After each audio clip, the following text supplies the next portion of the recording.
we have right now joining us Massachusetts Congressman Seth Molton. So, Congressman, it's always good to see you. I'm sorry about these circumstances. I want your reaction to how this fatal shooting unfolded. I'm sure you've seen these two videos. What are you seeing and what are you thinking as a result of it? Oh, your audio is well up, sir. One more time. Yeah. Yep. Got you now. Sorry about that. What I'm seeing is a group of federal officials who are not only murderers or executioners. That'll be the debate. You know, was this a murder or was it an execution? I'm also seeing federal law enforcement officials who are absolute pathetic cowards. And let me be clear, I say that as a U.S. Marine veteran, someone who's been in combat, who's seen a lot worse than this. And these guys are cowards. It turns out these folks are Customs Border Patrol. We've seen it from ICE officials as well. There's multiple officers trying to wrestle this guy to the ground. He is lawfully carrying a weapon. They disarm him, and then they shoot him in cold blood. This is the kind of stuff that you see in movies from Iran, from North Korea, from the Nazis in Germany. This is Gestapo-type stuff happening in the streets of America, and it's got to stop.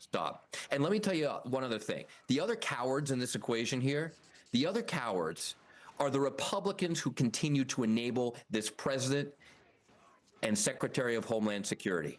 Tom Emmer represents Minnesota. He's the third ranking official on the Republican side in the House of Representatives. Where is he? Where is he today? He seems to be more interested in defending this president and Secretary of Homeland Security than the American citizen shot dead in Minnesota. Congressman, let's get to what you have written on X, and it reads, we cannot provide more resources to ICE or CBP. None of this is acceptable. So what exactly can you and your colleagues in Congress do to try to counteract this extreme escalation from federal agents, and not just in Minneapolis?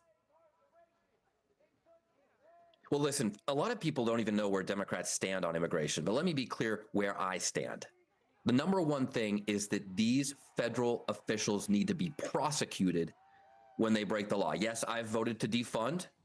I voted against funding for ICE just this past week. I voted against the entire appropriations bill for the Department of Homeland Security because of exactly this stuff going on in our streets. But that's not enough. You can't enforce the law if you think you're above it. And just like American citizens can be prosecuted, these federal law enforcement officials need to be prosecuted. I think that should be the clear-eyed determination of every Democrat. And frankly, any Republican with a shred of moral credibility right now in America. I have introduced the NOME Act to simply allow federal officials to be held accountable to the law in the same way that local law enforcement officials are held accountable, because right now they're not.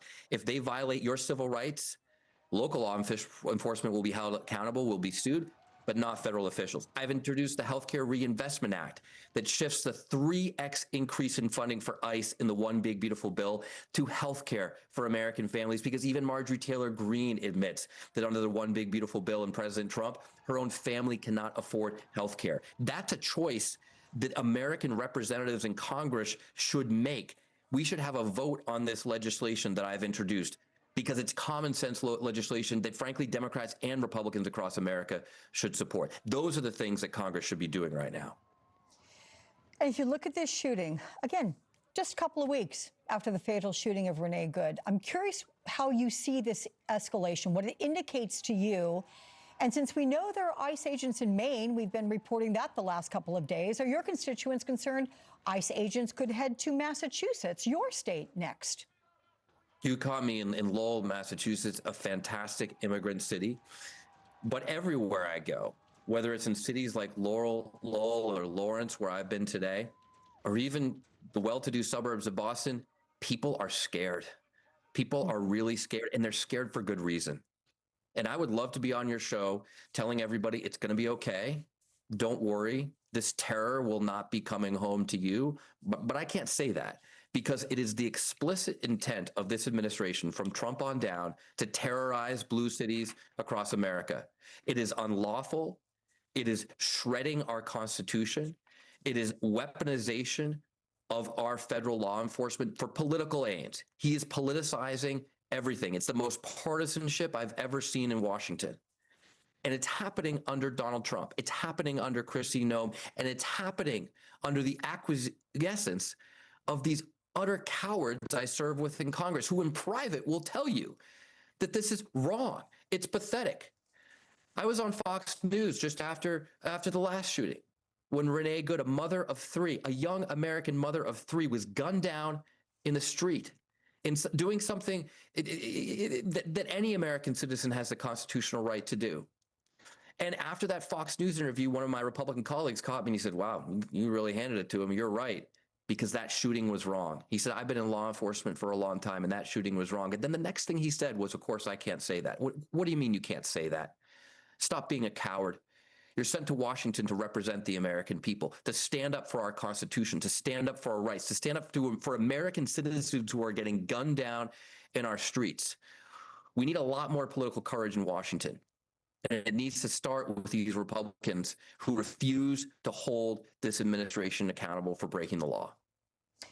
Congressman, one more question here, and it's based on what the president actually posted on Truth Social today, a very, very long read. But the part I want to ask you about, he writes, the mayor and the governor are inciting insurrection. He's using the word insurrection.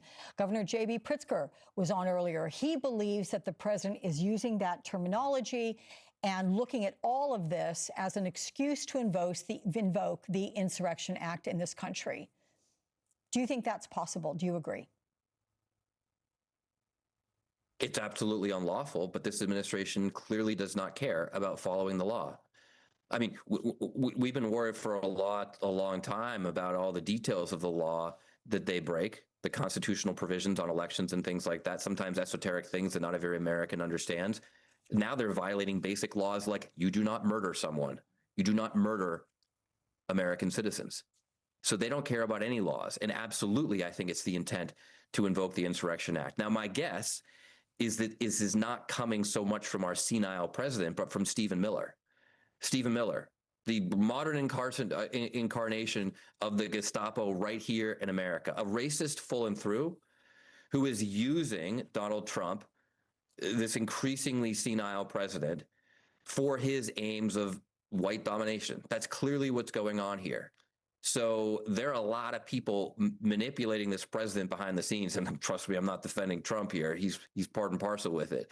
But the point is that when we see the president go off the rails, as he so often does with these long senile tweets, there's even more insidiousness behind it. This administration is the most morally and financially corrupt administration in American history. And it matters. It matters because Americans are dying. Americans are getting killed today in our streets.